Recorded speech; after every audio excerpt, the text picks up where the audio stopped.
Okay, everyone, welcome to and also this. This is the first episode of 2021. And if you're new to this, just so you get the format, I'll be turning things over to Rachel Morgan in just a minute to have her talk about her involvement with knitting. And there'll be a chatting for a little while and we'll kind of open things up. But it'll be about a half hour, and then this will be recorded for later uploading.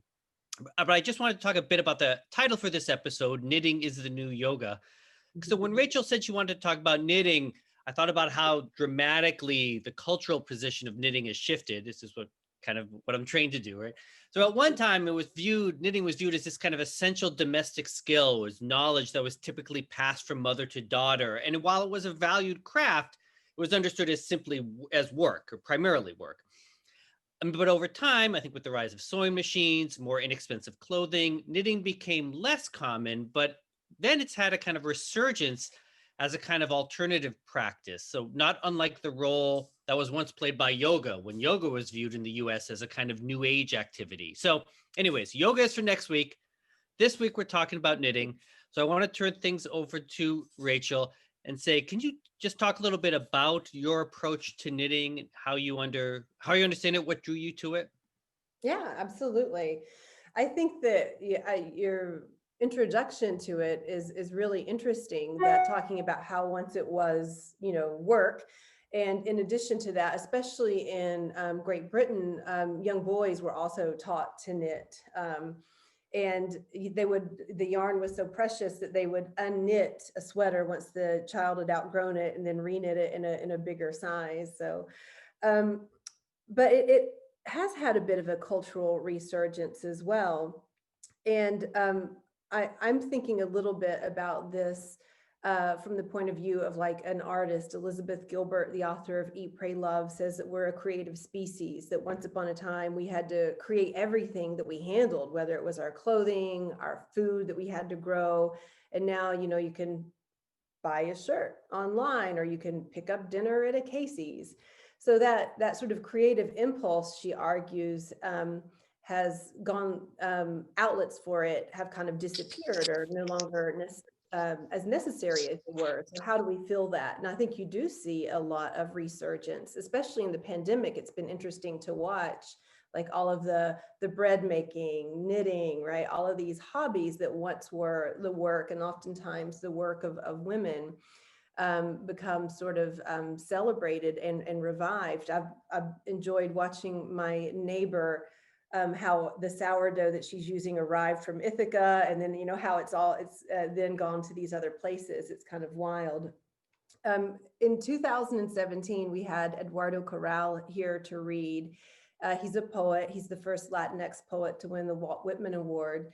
And we were hanging out after his reading, and he was talking about, talent. And he said, I think every person, particularly artists, have a primary and secondary talent. And I'd never thought about it that way before. And he said that his was photography.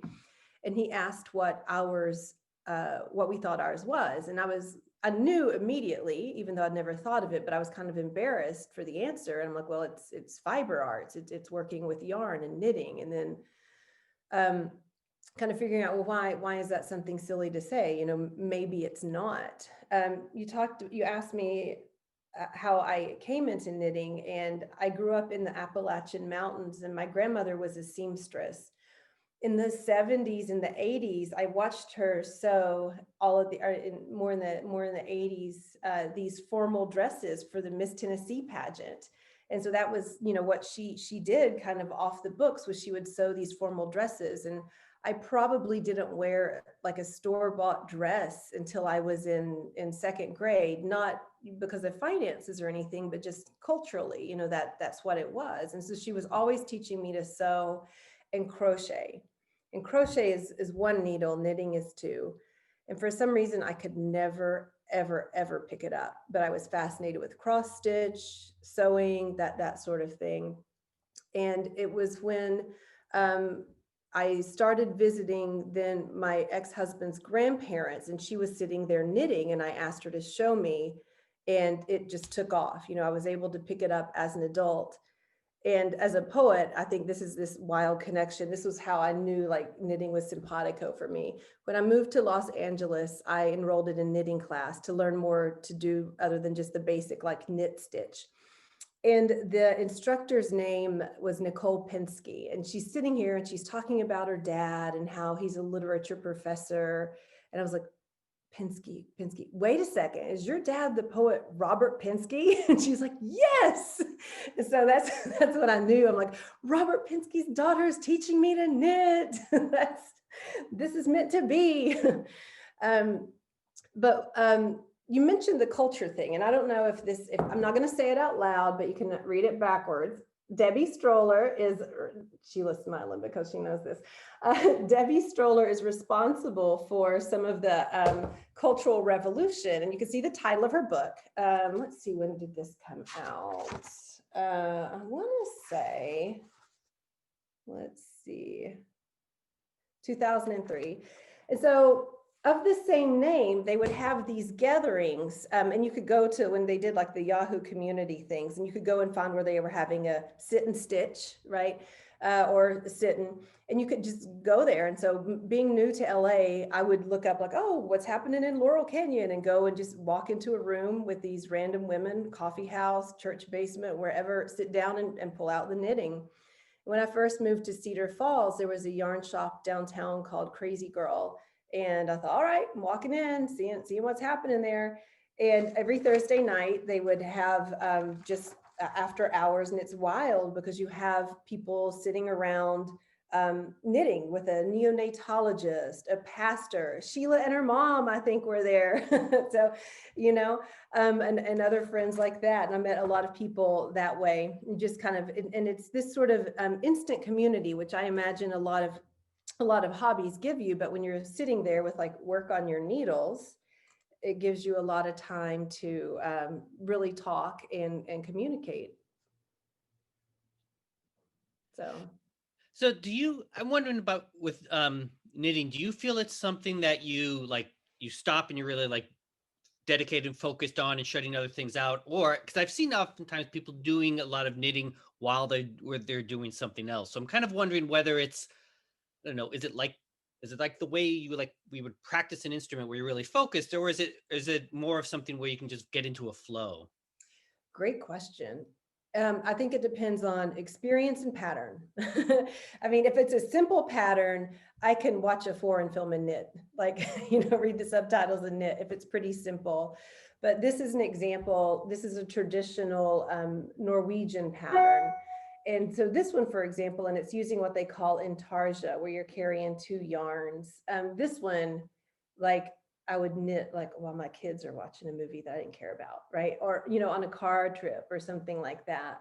But then if you're doing a very repetitive pattern, like this is just rib purl, it's, this is something that you could do, and it just kind of takes over. I think this is fascinating about knitting. They've done studies on brain waves, and our beta brain waves are when we're awake and we're conscious. And this is how I'm going to tie it into yoga. And then there's the theta brain waves. There's that deep meditative brain waves where you kind of lose awareness of your body and you're sort of hyper focused. People who are like on long interstate drives can kind of slip into that theta brainwave moment where you like shake your head, not falling asleep, but you just get kind of in the zone. But knitting does that because it's a right left brain thing. And you're also with that very repetitive movement. So it can be, if it's not a frustrating pattern like lace or something, it can be a really meditative act. They didn't have the word PTSD, but during World War II, a lot of the English nurses were volunteers. And, at that time, like almost every young British woman knew how to knit. And to pass the time, they taught a lot of the British soldiers in recovery to knit. And what they noticed was that they didn't have those nightmares, right? Or they seemed to readjust more quickly to society. And I think today we would recognize that as kind of a meditative or healing act that would kind of lessen those symptoms of PTSD, because again, it's involving that right and that left brain. So you can see where how I get to this question. So does this remind you in some ways of what you do when you write poetry, or do you feel it's a break from that? Oh.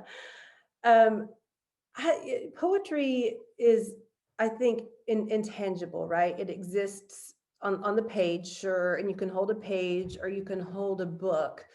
Um, but I view that act of creating as something as very different. They both take a long time. They're both pretty intentional, but it feels like when I create like a tangible object, especially when it's an object that I want to give to someone, you spend a lot of time thinking about them while you are knitting that for them. And you can hold the object, you can give it away, you can see it. So maybe in time, maybe in intention, yeah, it's like poetry. But I find that a knitting thing is done. It's very clear when you bind off and you sew in the ends.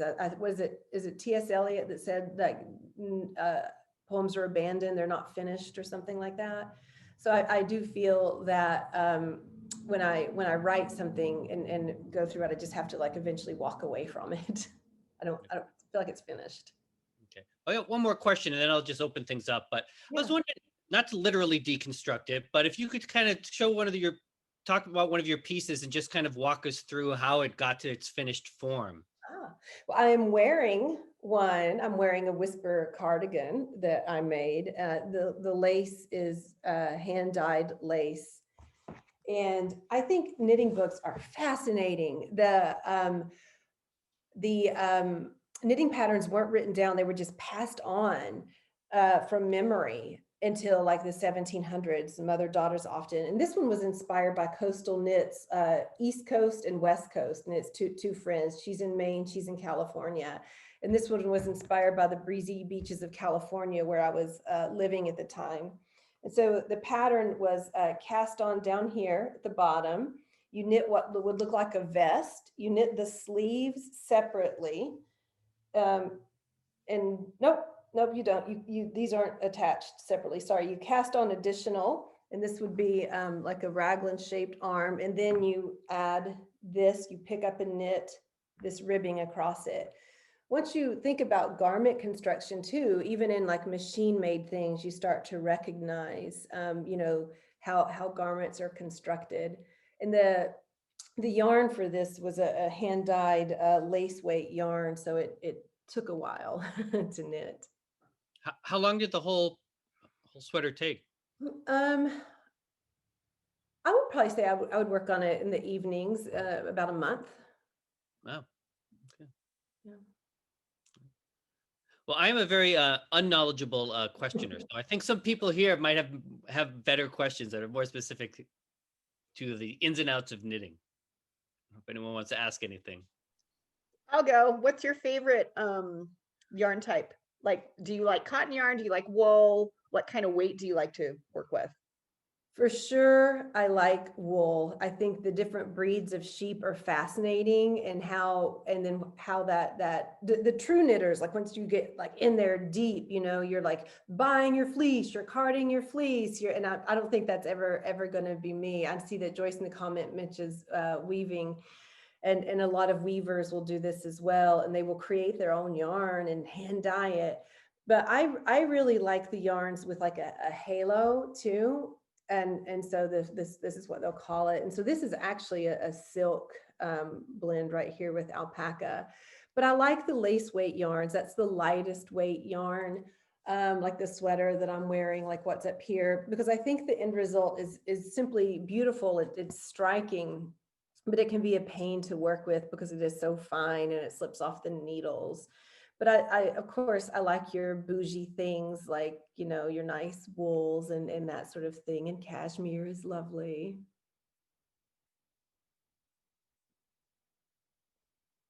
Do you find you can reliably buy materials online, or do you really need to have it in your hands to know?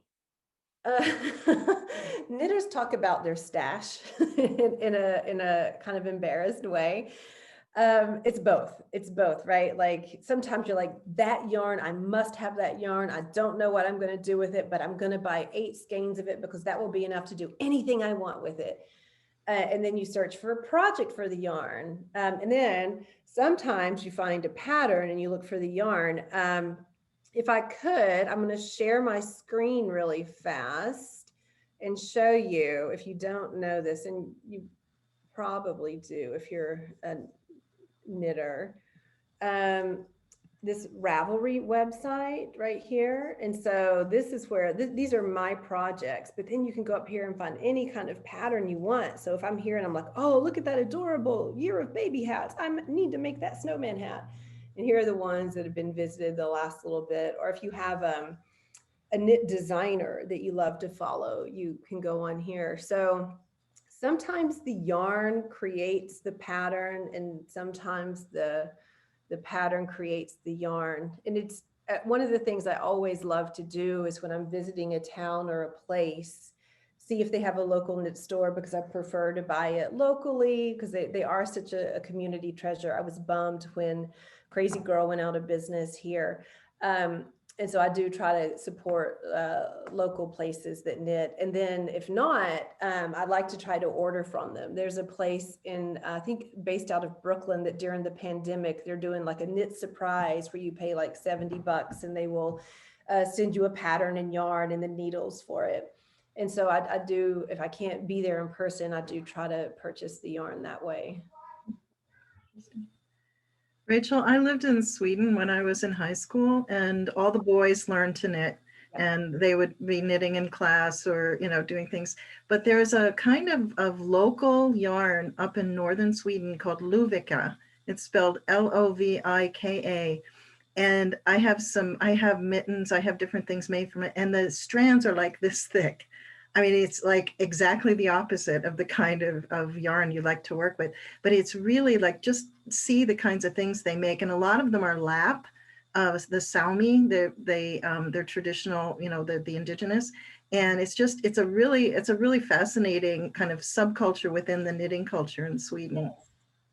That's one of the things I love to find out about too. Like you talk about the knitting cultures and the subcultures, whether it's like traditional designs, patterns, yarns, resources, like it's absolutely incredible. And I've worked with those big bulky yarns before. The nice thing is the project you're done in like an hour.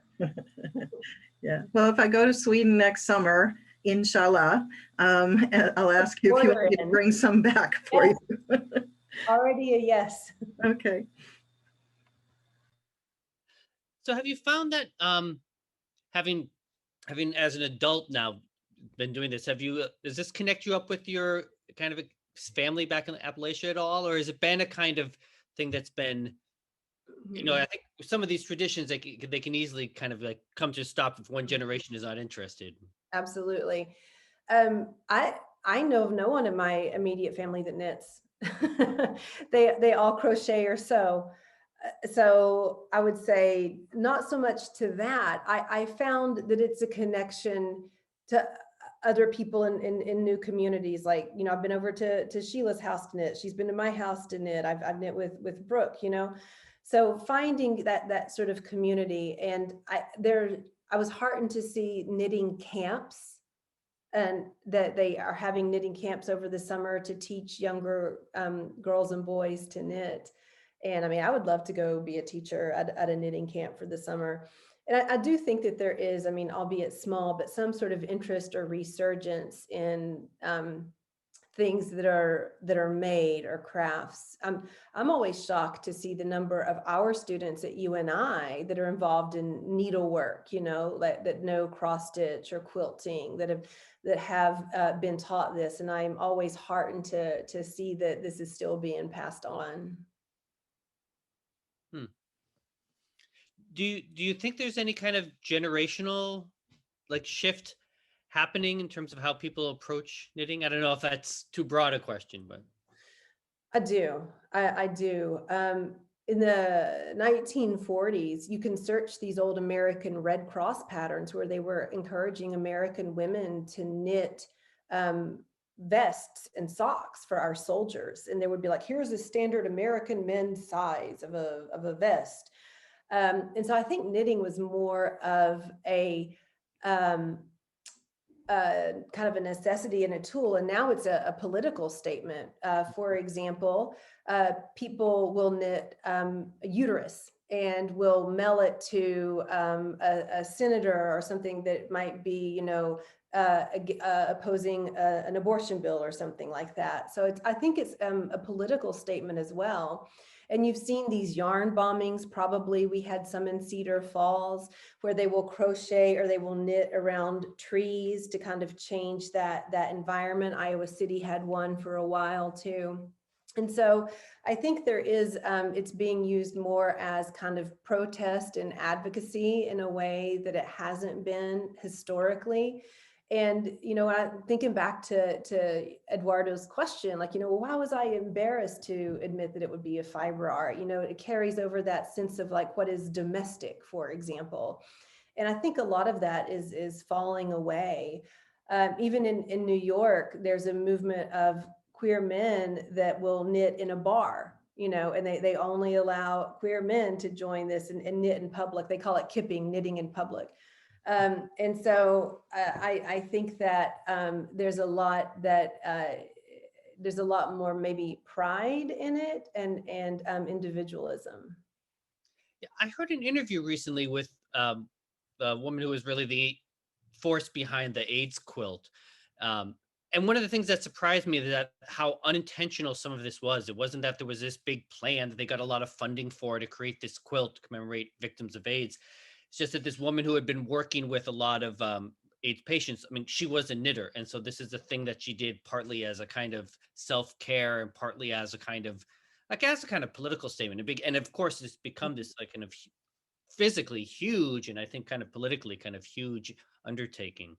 Yeah, I mean, that's a great connection, right? Like, I think about my grandmother, she's 93 now, and she's the one that crocheted and did the Miss Tennessee dresses and all of that stuff. She would probably laugh and not fully understand that, like, fiber work could be protest, or something like that, because I think that a couple generations ago, it was just viewed as this sort of thing, you crochet or you knit or you put these things in your hope chest, and that's what you did to like decorate your domestic space or take care of your family. But I think that we are seeing like that as a more kind of art form, whether it is like the AIDS quilt, right, or a kind of monument or a yarn bombing or something like that. It does have this sort of power of that the handmade thing in a modern space. Yeah, that's a nice way of putting that. So I always know that in any interview, the good question to ask is, what question should I have asked you but have not asked you yet? Ooh. Yeah, I don't know. I think you had some really good questions. Can I ask one more? Yeah. I want to know, speaking of knitting in public, do you knit in airports? And have you ever had, like, do you have a good knitting airport story? Oh, wow. Yeah, I knit pretty much everywhere I can. Not an airport, mainly because I think most of my recent travel has been done with little kids, and I was like hauling a baby in an ergo and that kind of thing. So the knitting didn't really come out. This is a pretty funny one. So I was called for jury duty into Los Angeles County. Let me show you.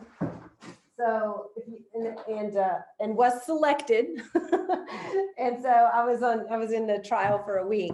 So you have to walk through a metal detector, and these are like circular needles. These happen to be wooden, but the ones that I had there were metal, and they were about, this like 16 inches, a couple millimeters, and they were hollow aluminum. You could easily bend them. So I'm walking through the metal detector and they stop my bag and they're like, we're going to have to hold those for you. I'm like, no, like I'm on jury duty all day. This is what I brought to do. You can't take my knitting. And so like, sorry, metal knitting needles are not allowed. So I had to leave my metal knitting needles. And you better believe on the way home, I went and bought wooden ones for the next day. Yeah. I guess that's my funny knitting in public story. Can you bring? I mean, I guess with wooden needles, you can get those through airports. Is that the? Yeah, I've not. Metal ones go through too. Yeah, I bring metal ones all the time. bring them on the airplane, it's fine. I've never been stopped for knitting needles on an airplane before, but the Los Angeles County Courthouse did not allow me to have them. I'm surprised. I just remember after 9/11, we got our then 4-year-old safety scissors confiscated at the Yep.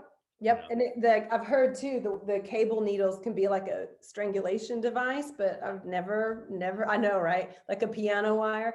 I've never been stopped on an airplane, but not in the courthouse. Now that sounds like an excellent plot development in a cozy murder mystery. There you go. All right. Challenge accepted. Well, coming up on a half hour, I was wondering if anyone else had any questions that you wanted to ask or knitting tips to request. So, Joyce, I think you're on mute. Yeah, I just was doing. If somebody wanted to start, I have thumb arthritis in my right hand. Would there be something that would be less pressure on the thumbs? They have, I bought these for my grandmother. They have knitting and crochet gloves, and it's like almost, if you've seen them, maybe they're almost like a bit of a tourniquet right here, and you can buy them for specific places. They come in small, medium, and large, and they help to alleviate a lot of that pressure here. So they have knitting and crochet gloves specifically. It sounds like there are a lot of braces. Like I have a brace that's very obtrusive, but that would probably give more movement in a glove. That's a great idea. Yeah, and they're designed specifically for arthritis. You get some for carpal tunnels, for knitters and crocheters, because there is that, that repetitive motion.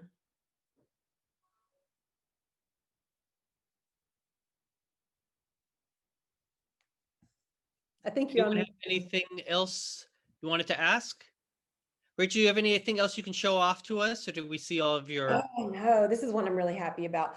I love Pearl Soho, and they're in New York in Soho, and they're now doing their own yarn, but I think they have beautiful classic patterns. So I finished this pattern last January. It's always fun to kind of look back and see what you were knitting, and it's called the Jasmine Scarf. It was a really fun drop stitch pattern. So that's another one I brought to show off, and I'm currently working on a sock. The bummer about a sock is once you knit one, you have to knit the other, unless you're doing them two at a time. But this one is, I always love to work with cables. It's a darker yarn, but you can see this is a cabled sock. So this is what's on my needles, as they say right now. So those are the two things. How long does a pair of socks take? Well, it depends on how big the person's foot is that you're knitting them for. Fair and the pattern, like if you're doing cables, it takes a little bit longer.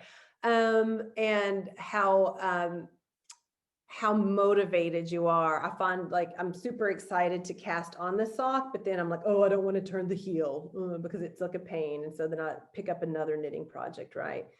So this one I've been working on for about 3 weeks, and this is where I'm at. This is what it actually looks like. So, yeah. All right. Well, hey, that is I learned a lot, because I do not know as much about knitting as other people that are here. So I appreciate all of that, and particularly seeing some of the stuff that you've created. So. Thank you. My kids wouldn't participate. They like grew up in my dorky knitwear where I knit them like jackets to make them look like dinosaurs and sharks. But now they're all running from me. Funny. All right. Well, that was great. Thank you very much, Rachel. Yeah, Thanks, Rachel. Next week.